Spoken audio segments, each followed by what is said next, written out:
Hello नमस्कार दोस्तों, स्वागत है आप सभी का हमारे यूट्यूब चैनल तत्काल एजुकेशन पे। दोस्तों उम्मीद करते हैं आप सभी बहुत अच्छे होंगे। आपकी तैयारी भी काफ़ी ज़बरदस्त तरीके से चल रही होगी। दोस्तों आज हम आप लोगों के लिए रीजनिंग के 12 अति महत्वपूर्ण प्रश्न के बारे में इस वीडियो में बताएंगे, जो सभी परीक्षाओं के लिए बहुत महत्वपूर्ण प्रश्न होने वाले हैं। आप किसी भी गवर्नमेंट एग्जाम की तैयारी कर रहे हैं, इस टाइप के प्रश्न हमेशा पेपर में देखने को मिलेंगे। दोस्तों ये पार्ट नंबर कौन सा है, 88 या पार्ट नंबर 87 नहीं देखें तो आप वीडियो सेक्शन में जाके देख सकते हैं। चलिए दोस्तों पहला प्रश्न देख लेते हैं। दोस्तों पहला नंबर प्रश्न है, इसमें देखिए नीचे दिए गए विकल्पों में से संबंधित संख्या को चुनिए। देखिए नीचे यहाँ पर आपको एक संबंधित संख्या दी है, यानी 2/5 जो है ना यहाँ पर 0.4 से समित है।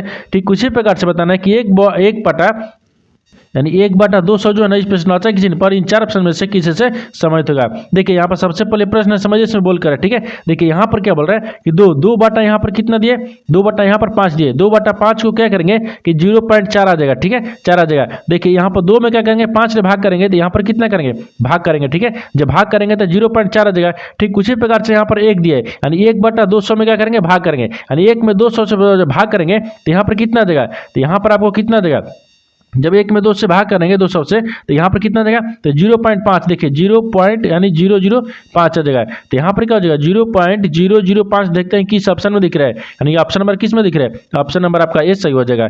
दोस्तों मैं उम्मीद करता हूँ इस प्रश्न को भी आप अच्छे तरह से समझ पाए होंगे। चलिए दोस्तों नेक्स्ट प्रश्न देख लेते हैं। दूसरा नंबर प्रश्न है, इसमें देखिए नीचे देखिए श्रृंखला श्रेणी में प्रश्नवाचक चिन्ह के स्थान पर कौन सी संख्या आएगी। देखिए नीचे यहाँ पर आपको एक श्रृंखला दी है, इन श्रृंखला बताना इस प्रश्नवाचक चिन्ह पर इन 4 ऑप्शन में से कौन सी संख्या यहाँ पर भरा जाएगा। देखिए तो यहाँ पर सबसे पहले ध्यान से देखते हैं श्रृंखला किस प्रकार से चल रहा है, ठीक है।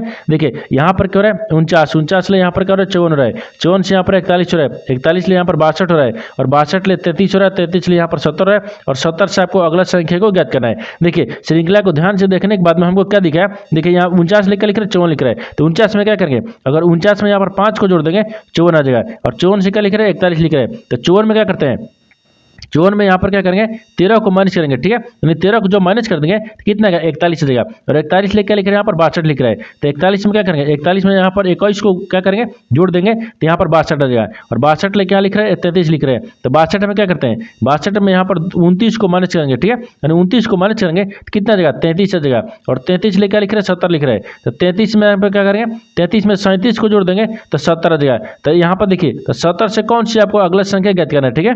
उससे पहले एक बार नीचे ध्यान से देखिए, यहाँ पर क्या लिख रहे हैं, 5 ले क्या हो रहा है, 13 हो रहा है, 13 से यहाँ पर 21 हो रहा है, 21 ले यहाँ पर 29 हो रहा है, 29 ले यहाँ पर 37 हो रहा है। तो 37 ले आपको अगला संख्या को ज्ञात करेंगे। अब देखिए यहाँ पर 5 ले क्या दिख रहा है, 13 दिख रहा है। तो 5 में क्या करते हैं, 8 को जोड़ देंगे 13 आ जाएगा। और 13 से क्या लिख रहे हैं, यहाँ पर 21 लिख रहा है। तो 13 में भी क्या करते हैं, 5 को 8 को जोड़ेंगे कितना देगा, यहाँ पर 21 आ जाएगा। और 21 ले क्या लिख रहे हैं, यहाँ पर 29 लिख रहे हैं। तो 21 में भी क्या करते हैं, 8 को जोड़ देंगे 29 आ जाएगा। और 29 ले क्या लिख रहे हैं, 37 लिख रहे हैं। तो 29 में भी क्या करते हैं, 8 को जोड़ देंगे 37 आ जाएगा। तो क्या करेंगे, 37 में भी क्या करेंगे, हम 8 को जोड़ेंगे। जब 37 में 8 को जोड़ेंगे तो 37 से 3 कितना हो जाएगा, यहाँ पर 37 3 कितना हो गया, 40 हो गया। 40 और 5 45 हो गया। यहाँ पर क्या करेंगे, 70 में आप 45 को जोड़ेंगे, ठीक है। यानी देखिए अब 70 में 45 को जोड़ेंगे तो यहाँ पर कितना आ जाएगा, यहाँ पर कितना आ जाएगा, यहाँ पर देखिए सॉरी यहाँ पर क्या करना होगा, यहाँ पर माइनस करना होगा ना। देखिए यहाँ पर एक प्लस किया, एक माइनस किया, एक प्लस किया, एक माइनस किया। अब की बार प्लस किया है, यानी 37 जब प्लस किया है तो हमको 45 माइनस करेंगे, ठीक है। देखिए तो यहाँ पर कहते हैं माइनस करते हैं। यहाँ पर जब 45 को यानी 70 में 45 माइनस करेंगे तो कितना बचेगा, यहाँ पर 25 हो जाएगा। यानी इस प्रश्नवाचक चिन्ह पर कौन सी संख्या हो जाएगा, 25 हो जाएगा। तो 25 को देखते हैं किस ऑप्शन में दिख रहा है, यानी ऑप्शन नंबर यहाँ पर सी सही हो जाएगा। दोस्तों मैं उम्मीद करता हूँ इस प्रश्न को भी आप अच्छे तरह से समझ पाए होंगे। चलिए दोस्तों नेक्स्ट प्रश्न देख लेते हैं। दोस्तों तीसरा नंबर प्रश्न है, इसमें देखिए निम्नलिखित प्रश्न में दिए गए विकल्पों में से विषम शब्द का चयन करें। देखिए नीचे यहाँ पर आपको 4 शब्द दिए, इन चारों शब्द में से बताना है कि 3 एक समान है, एक आपको अलग है। उसी को बताना है कि चारों में से कौन सा आपको एक यहाँ पर विषम दिख रहा है। देखिए तो यहाँ पर क्या करेगा, वीडियो को रोककर खुद अपने आप से बनाने का कोशिश करेगा, और 12 प्रश्न में से आपने कितने प्रश्न सही किए हैं वीडियो को लास्ट में कमेंट में जरूर बताएगा। और इस चैनल पर पहली बार आए तो चैनल को सब्सक्राइब कर बेल आइकन घंटी को प्रेस जरूर कर लीजिएगा, क्योंकि सबसे पहले इस तरह का क्लास आपको मिलता रहे। देखिए यहाँ पर सबसे पहले ध्यान से देखते हैं इन चारों ऑप्शन में से कौन शब्द में से आपको कौन सा एक विषम दिख रहा है। देखिए तो यहाँ पर क्या दिख रहा है, ये ऑप्शन ए में दिख रहा है, यानी देखिए ताजमहल यानी आगरा में स्थित है, ठीक है। यहाँ पर क्या दिख रहा है, इंडिया गेट। दूसरा में क्या दे, इंडिया गेट नई दिल्ली में स्थित है, ठीक है। यहाँ पर क्या बोल रहा है, विक्टोरिया स्मारक, ठीक है। देखिए यहाँ पर क्या दिख रहा है, ये विक्टोरिया स्मारक क्या है, कोलकाता में स्थित है, ठीक है। लेकिन यहाँ पर देखिए कोणार्क जो है ना उड़ीसा में स्थित है, ठीक है। तो यहाँ पर आपको बताना क्या है, आपको विषम बताना है। तो विषम देखिए यहाँ पर क्या दिख रहा है, यहाँ पर आपको विषम कौन सा दिख रहा है? देखिए तो विषम यहाँ पर दिख रहा है, देखिए ये क्या दिख रहा है यहाँ पर? आगरा यानी ताजमहल जो आगरा में स्थित है, ठीक है। यानी क्या दिए, ये ताजमहल आपको स्मारक है और आगरा एक क्या हो गया यानी स्थान हो गया, ठीक है। क्या स्थान है? यहाँ पर देखिए इंडिया गेट क्या दिख रहा है यहाँ पर? दूसरा में क्या है? इंडिया गेट एक स्मारक है, यहाँ पर नई दिल्ली स्थान है, ठीक है। उसी प्रकार से देखिए विक्टोरिया स्मारक क्या है? एक स्मारक हो गया है और यहाँ पर क्या दिख रहा है? कोलकाता एक स्थान है। लेकिन यहाँ पर देखिए यानी ऑप्शन डी में देखिए, ऑप्शन डी में क्या दिख रहा है? यानी कोणार्क दिख रहा है। कोणार्क उड़ीसा में दिख रहा है। यानी देखिए उड़ीसा कोणार्क में नहीं, यानी जो आपको उड़ीसा ना, उड़ीसा में क्या है? एक कोणार्क एक शहर है, ठीक है। उड़ीसा शहर में देखिए, उड़ीसा एक क्या शहर है? शहर में ही एक आपको कोणार्क एक शहर है, क्योंकि देखिए जो यहाँ पर कोणार्क है वो उड़ीसा के एक शहर है। यहाँ पर देखिए उड़ीसा हो गया, उड़ीसा के एक कोणार्क है एक शहर है, यहाँ पर शहर लिख रहा है, ठीक है। उड़ीसा का एक कोणार्क है शहर है, यहाँ पर लिख लेता है, ठीक है। देखिए यहाँ पर क्या हो गया? उड़ीसा जो है उड़ीसा यानी ये देखिए कोणार्क जो हो गया यानी उड़ीसा का एक शहर क्या है? कोणार्क है। जैसे यहाँ पर लिखे हैं देखिए, यहाँ पर कोणार्क उड़ीसा का शहर है, ठीक है। यानी जो कि कोणार्क जो है ना वो उड़ीसा का एक शहर है। लेकिन यहाँ पर देखिए ऑप्शन ए में क्या दिख रहा है? यानी ताजमहल आगरा एक क्या है, और यहाँ पर इंडिया गेट और नई दिल्ली दिया है, यहाँ पर विक्टोरिया स्मारक, यहाँ पर कोलकाता दिए, ये सभी क्या है? स्मारक एवं उनसे संबंधित स्थान है, ठीक है। तो यहाँ पर क्या दिख रहा है? तीनों आपको एक समान दिख रहा है, यानी ए बी सी तीनों आपको एक समान दिख रहा है। लेकिन यहाँ पर डी क्या हो गया? डी आपको तीनों से अलग दिख रहा है, यानी ऑप्शन नंबर आपका डी क्या हो जाएगा? सही हो जाएगा। दोस्तों मैं उम्मीद करता हूं इस प्रश्न को भी आप अच्छे तरह से समझ पाए होंगे। चलिए दोस्तों नेक्स्ट प्रश्न देख लेते हैं। दोस्तों 4 नंबर प्रश्न है, इसमें देखिए एक निश्चित कुट भाषा में यानी टी जी को यहाँ पर 1680 लिखा जाता है, यानी और यहाँ पर BHI को 432 लिखा जाता है। उसी कुट भाषा में यानी KCE को कैसे लिखा जाएगा? देखिए यहाँ पर सबसे पहले प्रश्न समझिए इसमें बोल कर, ठीक है। देखिए यहाँ पर क्या बोल रहा है? यहाँ पर आपको क्या देखिए एक निश्चित कुट भाषा में यानी देखिए यहाँ पर TG, ठीक है, यानी TDG यानी देखिए TDG को यहाँ पर क्या लिख रहा है? यानी 1680 लिख रहा है। ठीक उसी प्रकार से यहाँ पर देखिए BHI को क्या लिख रहा है? 432 लिख रहा है। उसी प्रकार से हम क्या करेंगे? KCE को लिखेंगे। तो सबसे पहले यहाँ पर देखते हैं कि T और D और G को क्या लिख रहा है? 1600 यानी 80 किस प्रकार से लिख रहा है? देखिए तो यहाँ पर क्या लिख रहा है?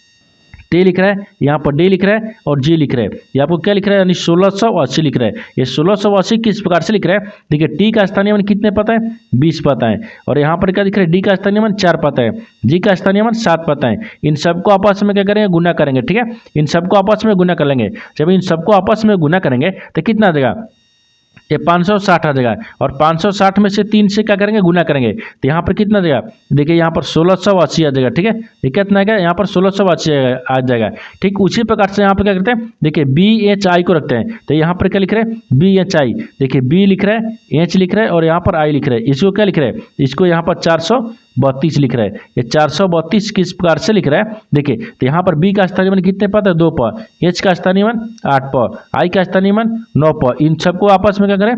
गुना कर लेंगे। जब सबको आपस में गुना करेंगे तो कितना देगा? यानी यहाँ पर 144 आ जाएगा। और 144 में क्या करते हैं? 3 से गुना करेंगे। जब 144 में 3 से गुना करेंगे तो यहाँ पर कितना देगा? यानी 432 आ जाएगा, ठीक है। देखिए यहाँ पर 432 आ जाएगा, जो कि यहाँ पर 432 लिखा है, ठीक है। उसी भाषा में क्या करेंगे? उसी भाषा में यानी KCE को लिखेंगे। देखिए यहाँ पर क्या लिख रहे हैं? K लिख रहे हैं, यहाँ पर के दिया, ठीक है। ये देखिए यहाँ पर के दिया, सी दिया और ई दिया है। इनको क्या लिखेगा? तो इनको देखिए यहाँ पर के का स्थानीय मान कितने पद है? 11 पद। सी का स्थानीय मान 3 पद, ई का स्थानीय मान 5 पद। इन सबको आपस में क्या करें? गुना करेंगे। सबको आपस में गुना करेंगे तो कितना देगा? यहाँ पर 165 आ जाएगा, ठीक है। देखिए 165 और 165 में 3 से गुना कर देंगे तो यहाँ पर कितना देगा? यानी 495 आ जाएगा। कितना का? यहाँ पर 495 आ जाएगा। यहाँ पर क्या हो जाएगा? 495 हो जाएगा। तो 495 यानी क्या लिखेगा? यहाँ पर KCE को क्या लिखेगा? 495। तो 495 को देखते हैं किस ऑप्शन में दिख रहा है, यानी ऑप्शन नंबर कौन सा हो जाएगा? ऑप्शन नंबर यहाँ पर सी सही हो जाएगा। दोस्तों मैं उम्मीद करता हूँ इस प्रश्न को भी आप अच्छे तरह से समझ पाए होंगे। चलिए दोस्तों नेक्स्ट प्रश्न देख लेते हैं।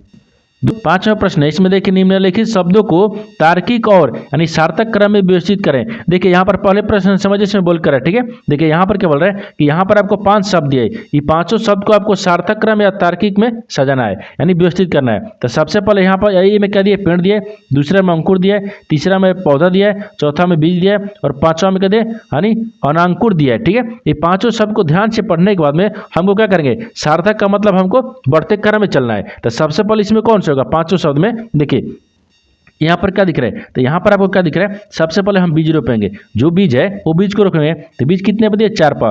बीज रोपने के बाद में यहाँ पर क्या देगा, ठीक है। अब देखिए बीज रोपेंगे तो यहाँ पर अंकुर लिखेगा, ठीक है, अंकुर होगा, तो अंकुर कितने पर दिया है 2 पा दिया है। अंकुर के बाद में यहाँ पर क्या हो जाएगा, नवंकुर होगा, यानी अंकुर होगा उसके थोड़ा सा और आगे बढ़ेगा, यानी नवंकुर होगा, तो नवंकुर यहाँ पर 5 पद है, ठीक है। और नवंकुर के बाद में यहाँ पर क्या हो जाएगा, पौधा बन जाएगा, तो पौधा आपको 3 पद है।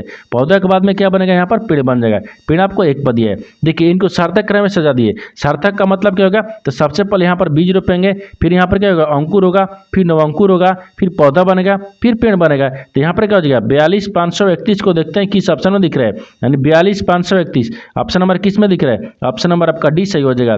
दोस्तों मैं उम्मीद करता हूँ इस प्रश्न को भी आप अच्छे तरह से समझ पाए होंगे। चलिए दोस्तों नेक्स्ट प्रश्न देख लेते हैं।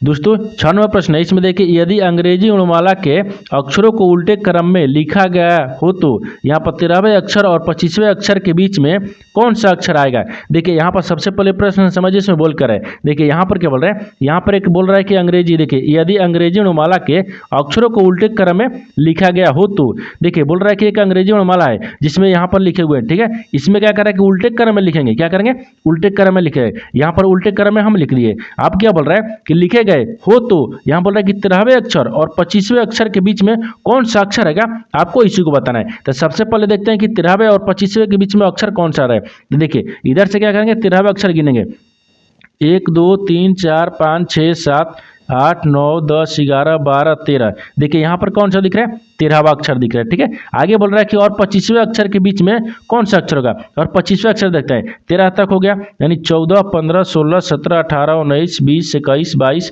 23 24 25, यहाँ पर क्या दिख रहा है, 25वां अक्षर हो गया, ठीक है। अभी इन दोनों के बीच में बोल रहा है कि कितने अक्षर है, इन दोनों के बीच में बोल रहा है कि कितने अक्षर है, दोनों के बीच में कौन सा अक्षर आएगा, ठीक है। आप देखते हैं इन दोनों के बीच में लिखते हैं। देखिए यहाँ से और यहाँ के बीच के अक्षर देखते हैं। अब इसमें देखिए कि इसमें कितना अक्षर दिया है, ठीक है। इनमें देखिए यहाँ से इसमें कितने अक्षर दिया है, तो यहाँ पर क्या करते हैं, देखिए यहाँ पर 1 2 3 4 5 6 7 8 9 10 11, कितना दिए, 11 को दिए। तो 5 को देखिए क्या करते हैं, 5 को इधर से रख लेंगे और 5 को इधर से रख लेंगे, 5 5 10 हो गया। और इन दोनों के बीच में क्या दिख रहा है, यहाँ पर एच दिख रहा है, क्या दिख रहा है, एच दिख रहा है। तो यहाँ पर क्या दिख रहा है, बीच में यही हो जाएगा, क्या होगा, यहाँ पर एच हो जाएगा। क्योंकि देखिए आपको वही बोला है कि इन से क्या करेंगे, अंग्रेजी वर्णमाला को क्या करते हैं, अंग्रेजी वर्णमाला को उल्टे क्रम में लिखेंगे और 13वें अक्षर और 25वें अक्षर के बीच में कौन सा मध्य में अक्षर आएगा, आपको उसको बताना है। तो 13वां अक्षर हो गया, 25वां अक्षर हो गया, इन दोनों के बीच में कौन सा अक्षर दिख रहा है, यहाँ पर एच हो जाएगा। तो एच को देखते हैं किस ऑप्शन में दिख रहा है, यानी ऑप्शन नंबर यहाँ पर ए सही हो जाएगा। दोस्तों मैं उम्मीद करता हूँ इस प्रश्न को भी आप अच्छे तरह से समझ पाओगे। चलिए दोस्तों नेक्स्ट प्रश्न देख लेते हैं। दोस्तों 7वां प्रश्न है, इसमें देखिए नीचे दिए गए विकल्पों में से संबंधित शब्द को चुनिए। देखिए नीचे यहाँ पर आपको एक संबंधित शब्द है, यानी दूध जो है ना आपको लीटर से समझता है, ठीक उसी प्रकार से बताना है कि आम जो है इस प्रश्नवाचक चिन्ह पर इन 4 से किसी से संबंधित होगा। देखिए तो यहाँ पर सबसे पहले ध्यान से देखिए, ये जो आपको दूध है ना वो लीटर से किस प्रकार से समझता है। देखिए तो दूध को किस में मापते हैं, लीटर में मापते हैं, ठीक है, यानी मापते, यहाँ पर मापते हैं, ठीक है। देखिए यहाँ पर दूध है जो आपको लीटर में मापते हैं, उसी प्रकार से आम किस में मापेंगे, ठीक है, यानी मापते, यहाँ पर क्या हो जाएगा, मापते ना, यानी मापते हैं, ठीक है, मापते हैं। यहाँ पर जिस प्रकार से दूध आपको लीटर में मापता है उसी प्रकार से यहाँ पर किलो, देखिए आम जो है किस में मापेंगे, क्या पीला में मापेंगे, नहीं, गर्मी में मापेंगे, नहीं मापेंगे, यहाँ पर क्या मापेंगे, किलोमीटर में होता है, क्या सेंटीमीटर में इसको थोड़े मापेंगे। आम को किस में मापेंगे, आपको किलोग्राम में, ठीक है, किलोग्राम में हो जाएगा, यानी आम को किस में मापते हैं, तो किलोग्राम में। तो किलोग्राम को देखते हैं किस ऑप्शन में दिख रहा है, यानी ऑप्शन नंबर यहाँ पर सी सही हो जाएगा। दोस्तों मैं उम्मीद करता हूँ इस प्रश्न को भी आप अच्छे तरह से समझ पाएंगे। चलिए दोस्तों नेक्स्ट प्रश्न देख लेते हैं। दोस्तों 8वां प्रश्न है, इसमें देखिए नीचे दिए गए चित्र को दर्पण प्रतिबिंब का चयन करें। देखिए यहाँ पर पहले प्रश्न समझिए इसमें बोल कर है, यहाँ पर क्या बोल रहा है कि नीचे देखिए यहाँ पर एक चित्र दिया है, इन चित्र को बोल रहा है कि इन चित्र को और हम जब दर्पण में देखेंगे तो किस प्रकार से आपको दिखेगा, आपको इसी को बताना है। देखिए तो सबसे पहले इसमें करेंगे क्या, यहाँ पर देखिए एक दर्पण दिखा है, ठीक है, इस दर्पण में क्या करते हैं, इस चित्र को देखते हैं। जब इस चित्र को जब हम दर्पण में देखेंगे तो किस प्रकार से दिखेगा, यहाँ पर देखिए इस चित्र को क्या करते हैं, यहाँ पर हम जब दर्पण में देखते हैं तो ई वाला आपको क्या होगा, इस सेम बनेगा, ठीक है। उसी प्रकार से यहाँ पर देखिए इसको क्या करेंगे, यहाँ से इस प्रकार से बन जाएगा, यानी इस तरह से हो गया, इस तरह का होगा ना। अब इस तरह के बाद में क्या दिख रहा है, देखिए तो ई वाला आपको यहाँ पर आ जाएगा और ई वाला आपको यहाँ पर आ जाएगा, क्योंकि देखिए इसी आकृति को जब इधर पलटेंगे तो किस प्रकार से दिखेगा, इस प्रकार से हो जाएगा। जब इस आकृति को हम जब दर्पण में देखेंगे ना तो ये किस प्रकार से दिख रहा है, यानी दर्पण में देखिए इस प्रकार से दिख रहा है। तो इस तरह की जो आकृति है वो देखते हैं किस ऑप्शन में दिख रहा है, यानी किस ऑप्शन में दिख रहा है, ए में दिख रहा है नहीं दिख रहा है, दूसरा में दिख रहा है नहीं दिख रहा है, तीसरा में देखिए नहीं दिख रहा है, यानी चौथा में दिख रहा है, यानी ऑप्शन नंबर आपका डी सही हो जाएगा। दोस्तों मैं उम्मीद करता हूँ इस प्रश्न को भी आप अच्छे तरह से समझ पाए होंगे। तो दोस्तों नेक्स्ट प्रश्न देख लेते हैं। दोस्तों 9वां प्रश्न है, इसमें देखिए उस वे नारे का चयन करें जो दिए गए वर्गों के बीच संबंध को सर्वोत्तम रूप से दर्शाता है। देखिए नीचे यहाँ पर आपको 3 शब्द है, इन तीनों शब्द को बताना कि आपस में किस प्रकार से संबंधित है और इन 4 वेन डायग्राम में से कौन सा वेन डायग्राम बनेगा। देखिए तो यहाँ पर सबसे पहले ध्यान से देखिए तीनों शब्द में से आपको कौन कौन सा शब्द दिया है। देखिए यहाँ पर महिलाएं दिया है, बहन दिया है और पत्नी दिया है। इन तीनों शब्द को ध्यान से देखने के बाद में आपको कॉमन कौन सा मिल रहा है। देखिए यहाँ पर सबसे कॉमन आपको महिलाएं मिल रहा है, ठीक है। तो यहाँ पर सबसे कॉमन क्या दिख रहा है, महिलाएं हो जाएगी, यहाँ पर महिला हो गई, ठीक है। ये महिला दिख रहे हैं, सबसे कॉमन आपको महिला दिख रहे हैं, यानी देखिए महिला के अंदर में कहती है बहन आती है, तो यहाँ पर बहन को रखते हैं, ठीक है। यहाँ पर ये बहन हो गया, महिला के अंदर में बहन आती है, लेकिन महिला के अंदर में यहाँ पर महिला के अंदर में पत्नी भी आती है। तो कुछ पत्नी क्या होती है, बहन भी होती है, और कुछ पत्नी बहन और कुछ बहन भी पत्नी होती है। देखिए यहाँ पर आपको इस तरह का वेन डायग्राम बनेगा, ठीक है। ये किसका हो गया, ये पत्नी का हो गया, किसका, पत्नी का। देखिए सबसे कॉमन आपको क्या दिख रहा है, महिला दिख रहा है, यानी यहाँ पर महिला हो गया, और इस महिला के अंदर में कहती है बहन आती है, ठीक है। इस महिला के अंदर में कहती है बहन आती है, लेकिन किस यानी कुछ बहन क्या होती है, किसी का पत्नी होती है, और किसी का पत्नी भी क्या होते हैं, किसी का बहन भी होती है, यानी आपस में देखिए इस प्रकार से समझ हो जाएगा और इस तरह का वेन डायग्राम भी बन जाएगा। तो इस तरह का वेन डायग्राम देखते हैं किस ऑप्शन में दिख रहा है, तो ऑप्शन नंबर यहाँ सी में दिख रहा है, ऑप्शन नंबर आपका सी सही हो जाएगा। दोस्तों मैं उम्मीद करता हूँ इस प्रश्न को भी आप अच्छे तरह से समझ पाए होंगे। चलिए दोस्तों नेक्स्ट प्रश्न देख लेते हैं। दोस्तों 10वां प्रश्न है, इसमें देखिए कौन सा विकल्प चित्र है, यानी प्रश्न चित्र के साथ निकटतम समानता रखता है। देखिए यहाँ पर सबसे पहले प्रश्न समझिए इसमें बोलकर है, ठीक है। देखिए यहाँ पर क्या बोल रहा है कि यहाँ पर आपको देखिए प्रश्न चित्र दिया है, इन प्रश्न चित्र को क्या करना है कि जो चित्र आपको दिख रहा है इसी तरह का चित्र आपको बताना है कि उत्तर आकृति में से इन चारों आकृति में से किसमें इसके जैसा ही चित्र दिख रहा है, ठीक है। देखिए तो सबसे पहले यहाँ पर देखते हैं जो आपको प्रश्न चित्र दिख रहा है ना, इस तरह का चित्र आपको इन चारों में से किसमें दिख रहा है, ठीक है।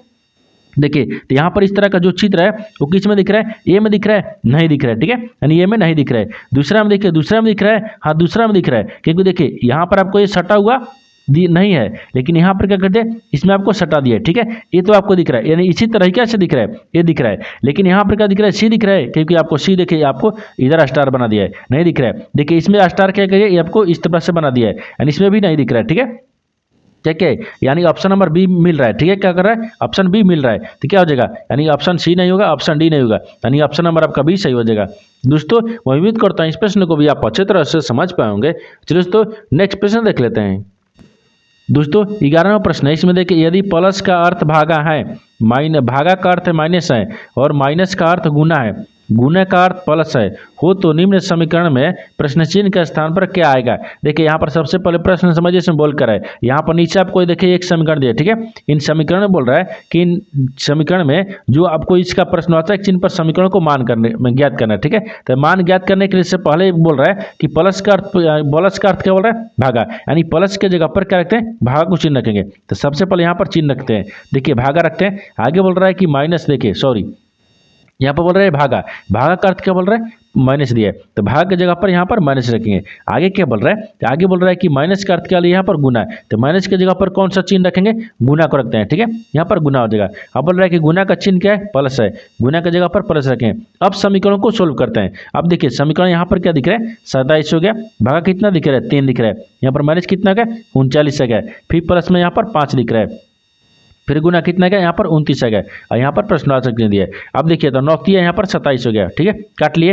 अब यहाँ पर जब काट लिए तो 5 को पहले 29, देखिए इसको एक बार स्टेप बढ़ा देते हैं, यहाँ 9 लिख रहा है, फिर यहाँ पर माइनस कितना गया 39 आ गया, और यहाँ पर क्या दिख रहा है, प्लस में यहाँ पर 5 दिख रहा है, गुना यहाँ पर 29 दिख रहा है। तो क्या करते हैं, यहाँ पर आपको 29, देखिए इसको क्या करते हैं, इसको आपस में गुना कर लेते हैं, ठीक है। देखिए 29 को और यहाँ पर 5 में गुना करेंगे, जब 29 में 5 को गुना करेंगे तो यहाँ पर कितना देगा, 45 रहेगा, ठीक है। यहाँ पर कितना का 145 रहेगा, 145 रहेगा। अब 145 को क्या करते हैं, 9 में जोड़ लेते हैं, ठीक है, इनको आपस में जोड़ लेते हैं। जब इनको आपस में जोड़ लेंगे तो कितना देगा, ठीक है। अब देखिए यहाँ पर देखते हैं, इनको जोड़ने के बाद में कितना आएगा, तो 154 आ जाएगा। ठीक है, 154 आ गया, और 154 को क्या करते हैं 39 में माइनस करेंगे। जब 154 को 39 में माइनस करेंगे तो कितना बचेगा, 115 आ जाएगा। यानी इस प्रश्नार्थक चिन्ह पर कौन सा संख्या हो जाएगा, 115 हो जाएगा। तो 115 को देखते हैं किस ऑप्शन में दिख रहा है, यानी ऑप्शन नंबर आपका ए सही हो जाएगा। दोस्तों मैं उम्मीद करता हूँ इस प्रश्न को भी आप अच्छी तरह से समझ पाए होंगे। चलो दोस्तों नेक्स्ट प्रश्न देख लेते हैं।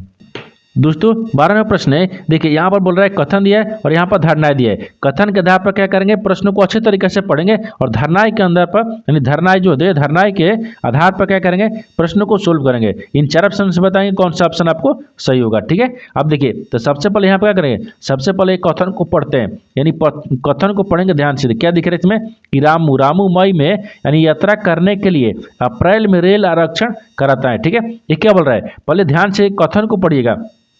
इसमें क्या बोल रहा है, रामू मई में यात्रा करने के लिए, ठीक है, यानी अप्रैल में क्या करता है, यानी आरक्षण कराता है। ठीक है, रेल आरक्षण कराता है। ये तो आपको कथन बोल रहा था। धारणाएं को ध्यान से देखते हैं। धारणाएं क्या बोल रहा है, पहला में कि रेल आरक्षण 1 महीने पहले किया जा सकता है।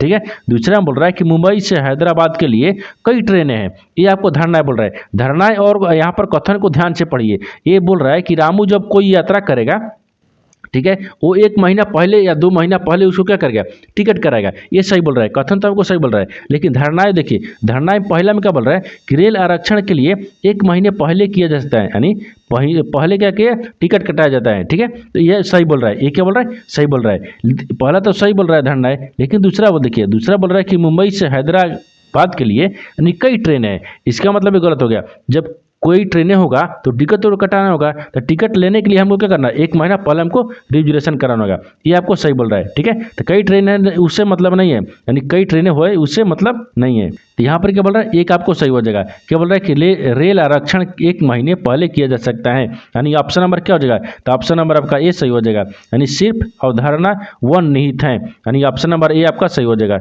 दोस्तों मैं उम्मीद करता हूँ इस प्रश्न को भी आप अच्छे तरह से समझ पाए होंगे। तो दोस्तों नेक्स्ट वीडियो में मिलते हैं, तब तक जय हिंद। दोस्तों इस चैनल पर पहली बार आए तो चैनल को सब्सक्राइब कर बेल आइकन घंटी को प्रेस जरूर कर लीजिएगा, क्योंकि सबसे पहले इस तरह की क्लास आपको मिलता रहे।